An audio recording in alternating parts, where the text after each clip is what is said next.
Now we are going to learn about two types of properties, that are extensive property and intensive property. To understand these two types of property in thermodynamics, you should understand the key concept behind what is the distinguishing factor behind both the properties. Extensive property is such a type of property which is dependent on the number of mass. It is mass dependent. The property of a system which depends upon the quantity of matter. Quantity of matter.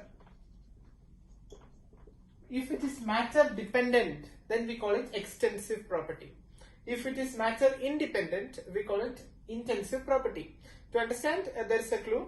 I for intensive and for independent. So it is intensive property is an independent property, independent of matter, quantity of the matter. Okay. To understand extensive property, let's give examples. I am having a box which is filled with gas, a container which is filled with gas. It has volume V. Total volume of the container which contains the gas is volume V. Now, to check whether this volume is an extensive property or intensive property, I am going to divide, or I am going to half the box. I am going to divide the box into two halves. So what will actually happen? I am going to change the matter. The quantity or the matter I am going to change. So when I am going to change the matter, does the volume be affected? Yes. Volume of each compartment becomes V by 2. So we can say that when I am altering or when I am changing the mass, obviously what actually happens? The quantity of matter when I am changing, this property volume also changes. So if the property changes according to the change in mass or change in the matter, then we call it extensive property. So example of that is volume. Other examples we can see mass. Mass itself is an extensive property. Mass, volume, area,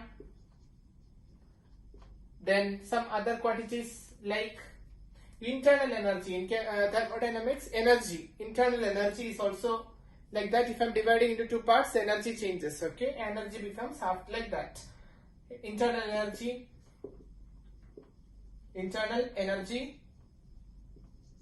and one more term that is known as heat capacity, that we will learn what is heat capacity detail later, but just note down it is heat capacity. Heat capacity also. Then let's see about its counterpart, intensive property. What is intensive property? Independent of the quantity of matter. So the same box I am going to consider one another property I am going to consider for that, the temperature. The temperature of the box be T degrees Celsius or T Kelvin. Now I am going to change the quantity of the matter. So I am going to divide the box into two parts. So the first part and the second part, the matter has changed. But did the temperature change? No. Temperature in the first part also it is T, second part also T. So this quantity temperature is independent of the quantity of the matter present. So we call it as intensive property. So it is independent of quantity of matter. Quantity of matter present. So it is which type of property? Independent. So it is intensive. Examples of such property, examples are temperature, physical constants for a particular metal or material, resistivity. If you are dividing the metal or some substance into two parts, its resistivity will not change. So resistivity, whereas resistance changes. Resistance comes in this category, resistivity comes in intensive property, resistivity. So similarly conductivity also we can say like that. Then other examples are refractive index, refractive index also like that. Then other examples are then resistivity we discussed, pressure. Why pressure is an intensive property? A container maintained at constant pressure. When divided into two parts, the temperature, pressure, everything remains a constant only. It will not be affected when you are going to change. Thus, matter. So this is the basic distinction between the two types of quantities or properties we say. Properties, that is extensive property as well as intensive property. Then we are going to discuss another concept, that is two types of functions, that is state function and path function. So what is the meaning of state function and path function? Term itself gives a meaning, so it will be simple. State function and path function. So what is the meaning? Function means a process. Okay. State function, we are doing a particular process so that its result depends only upon the state, starting state and final state.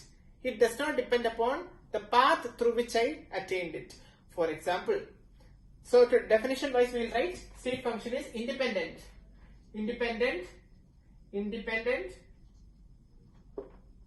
of path followed.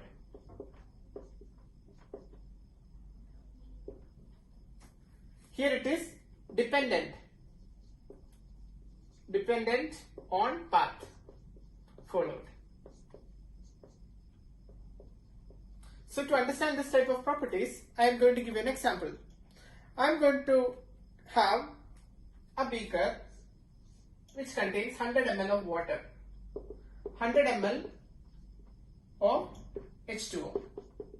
My aim for the thermodynamic process, my aim is to heat it from normal room temperature 27 degrees Celsius.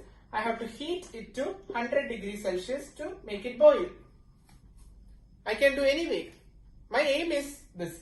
My aim for the experiment, thermodynamic process, my system should have its temperature raised from 27 degrees Celsius to 100 degrees Celsius. Okay, so temperature we are discussing. Temperature T is the function. Check whether it is state function or path function. I am giving this experiment to many students to conduct this experiment, and they should come with the result that the resultant temperature is 100 degrees Celsius. First student, what he does is he boils the water. That is using a Bunsen burner or a stove. He starts to heat the water so that 100 degrees Celsius will be reached. Second student, what he does is he uses an electric kettle. He is not using flame. He is using electric kettle to boil the water. And he also comes with the result 100 degrees Celsius. And the third student, he uses solar cooker. You know, solar cooker works on the principle of light, focusing of light. Using that also he is able to get 100 degrees Celsius water. Similarly, all the students had their own different methods.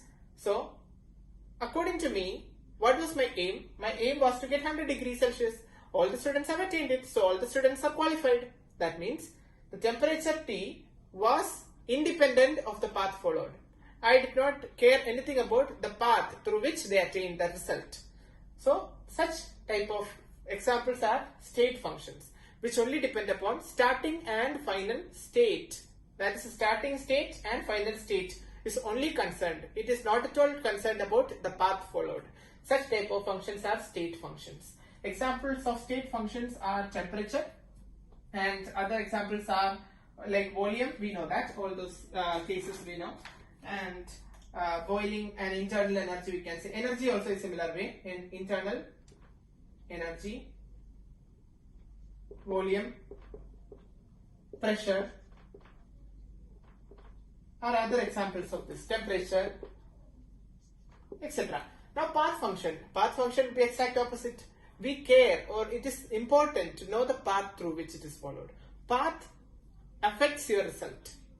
So what is that path? For example, my aim is to take a box by sliding from one position A to another position B. You can choose the road which you can slide through. First student slides the slides the box through a smooth road. There is no friction. That is, coefficient of friction mu equal to 0 for the first. So for that, what will be the work done? Work done will be negligible or approximately equal to 0. Okay.